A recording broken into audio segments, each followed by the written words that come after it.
Well, hi. Thanks for watching my video.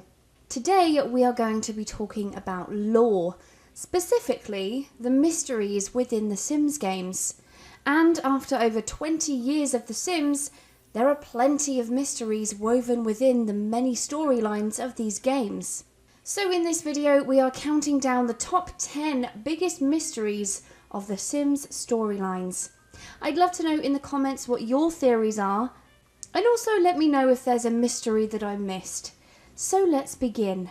Number 1, Princess Cordelia. A sim that isn't playable, but is a sim that existed once. The world that she ruled was invaded by giant sloths, forcing her to take to the seas and run away. She took many lovers in her time, but she had 3 main men in her life, all pirates. She loved pirates. She dumped the first 2 for being too gross and too neat, and the third one, the guy she actually loved, ended up dying. Sad. She is referenced in many build and buy objects, and she also spent time in the world of Brychester and Henford-on-Bagley. However, we never found out what happened to her. Where did she flee to in the end?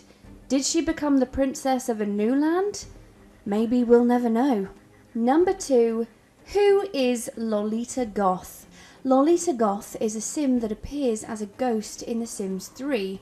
She died of electrocution, but the main mystery here is how she is related to the Goth family.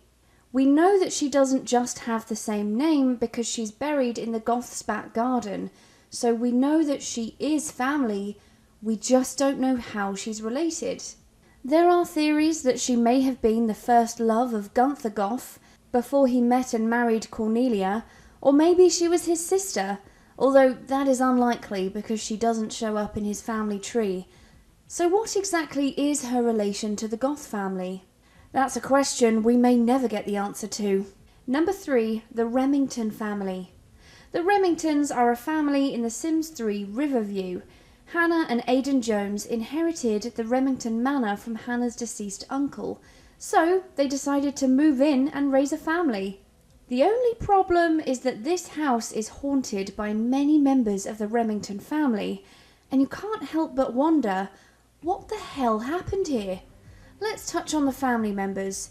You've got Jasper, who died of electrocution, his wife Eileen, who died from starvation, and their son Cody, who died in a fire. Then you have Kirsten and Lydia Remington, who both died by drowning. But how did all these Sims die at the same time, from so many different ways? Is the house cursed? Hannah is the only living member of the Remington family, so let's hope she breaks the mould. Number 4, Queen Louisa Nanette. So this is more about a sim that existed once rather than a sim we actually got to see and play as. Her story is told through the build and buy objects in the Get Famous pack for The Sims 4. She was a queen who lived a very luxurious lifestyle and had many ladies in waiting. What makes her story interesting, however, is her jester Jax. Jax served her for many years, and over that time he started developing feelings for the queen and ended up falling head over heels in love with her. He dreamed of the day he would finally tell her how he felt, and one day he got the opportunity. He walked over to her ready to say those 3 words, but then slipped on a puddle of mud and the queen was whisked away by her staff. So did Jax ever tell her how he felt? Did they ever end up together? That's a question that may never be answered. Number 5, Johnny Zest. Johnny Zest is a sim that first appears in The Sims 4 in the world of Oasis Springs. At first glance, he just looks like a normal sim living on his own with no family tree. But if you dig a bit deeper into his family bio, you'll quickly learn that he's actually a land grab. He is the child of Nancy and Jeffrey Landgrab. However, they disowned him after he dropped out of school to be a comedian. But even though he's disowned, why doesn't he appear at all in the Landgrab family tree? If you use Johnny to talk to the Landgrabs, they just treat him as any other sim, and you can rebuild the relationship. Even in The Sims 3, the family tree doesn't show Johnny, and in The Sims 4, Malcolm is a teen and Johnny is a young adult. So in The Sims 3, when Malcolm was a child, Johnny would have only been a teenager. So why isn't he in the family tree? And did he ever rebuild his relationship with his family? Until we get the next piece of the story, it remains a mystery. Number 6, Don's time travel. Don Lothario is a sim introduced in The Sims 2. He is a true ladies' man with multiple women on the go. He's actually engaged to Cassandra Goth despite having the non-committal aspiration. Don does love Cassandra, but not enough to resist cheating on her with multiple women. With his wedding date looming, what would Don decide to do? Well, this decision is actually up to you as the player. But if you don't get him to work on his relationship with Cassandra, he will likely run and leave her at the altar. But that's not the last we see of Don Lothario. In the Sims 3 world of Riverview, you'll find a similarly aged and very much single Don Lothario. His family bio says that he woke up one day in a whole new world after stepping onto a teleporter just as he was facing a big wedding decision. Before he teleported, he could hear the sound of women laughing. But who were those women? His many, many lovers, perhaps? The real question here is, how did Don end up in Riverview? Number 7. How did Skip Broke die? Skip Broke is a sim that died under mysterious circumstances. He was a child in The Sims 3 and deceased in The Sims 2. So at some point between those two timelines, he met, fell in love with and married Brandy Broke, previously Brandy Newbie. The pair had 2 sons together, Dustin and Boo, but they didn't have much. Providing for the family appears to have been a struggle, as the family lived in a cramped trailer in Pleasantview. At the start of the Sims 2 timeline, Skip is already dead. However, Brandy finds out she's pregnant after about a day of gameplay, meaning that Skip hadn't been dead for that long. And yes, the baby is indeed Skip's baby. He died of drowning due to a suspicious pool ladder incident, but we don't know what actually happened. Was the pool ladder taken away? By who? There is a theory that perhaps Brandy had a part in it to get an insurance payout. There is an argument for and against this theory. The argument against is that after Skip Broke died, Brandy still doesn't appear to have much money. So wouldn't she have funds if that was the case? Also, she's unemployed, so why would she choose to be in more financial difficulty? It doesn't make sense. The argument for is that maybe she did play a part in his death and either didn't get a payout or had already spent it by the time the game starts. Brandy's trailer is a bit suspicious. The family have no money, yet Brandy does have quite a nice bed in her room, and their teenager Dustin has a full-on arcade machine in his bedroom. That must have cost a pretty penny. How did they afford these things when they can barely pay their bills? I guess we'll never know what happened to Skip. Number 8.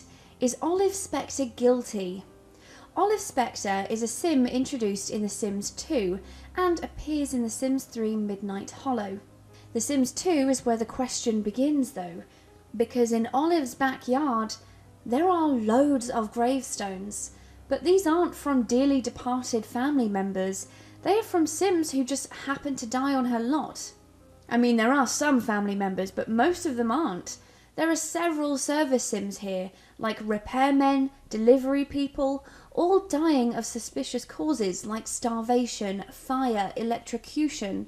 Her first love died of electrocution soon after leaving her at the altar. Her first husband died in a fire, as did her second husband. There are a total of 21 Sims buried in her garden, most of them dying of suspicious deaths. Can it really be a coincidence? Did Olive really murder these people? And will we ever find out the truth? Number 9. What did they do to Nervous? Nervous Subject is a sim living in Strange Town in The Sims 2. He is the biological child of Olive Specter and the Grim Reaper. You can see him in The Sims 3 as a toddler in the world of Midnight Hollow, but The Sims 2 is where he plays more of a role. He was adopted by the Beaker family after being taken away from his mother Olive. Although the reason for being taken away is not clear, we can assume it was neglect.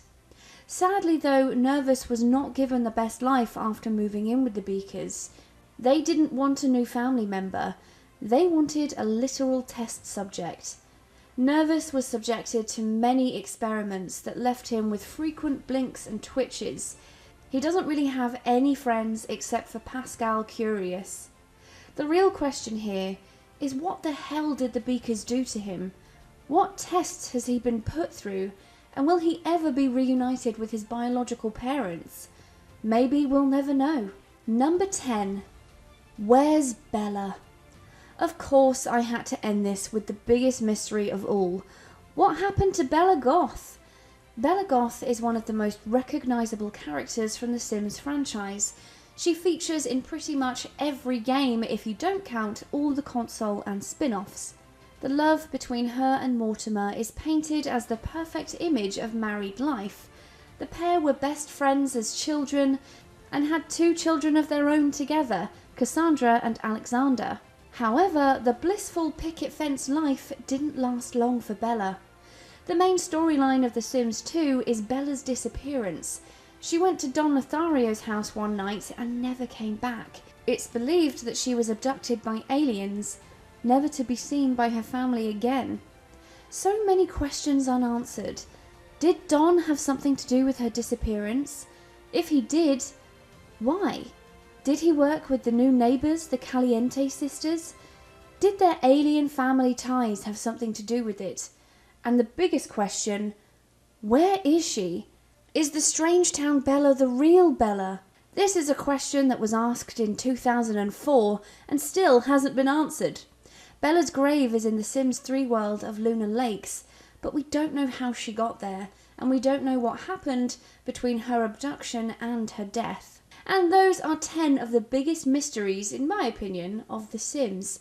What do you think of my picks? Did I miss any? Let me know in the comments. But for now, that's it from me. Thanks for watching. I hope you enjoyed it. If you did, please like and subscribe. You know I love it when you do that. And I'll see you in the next video. Bye-bye.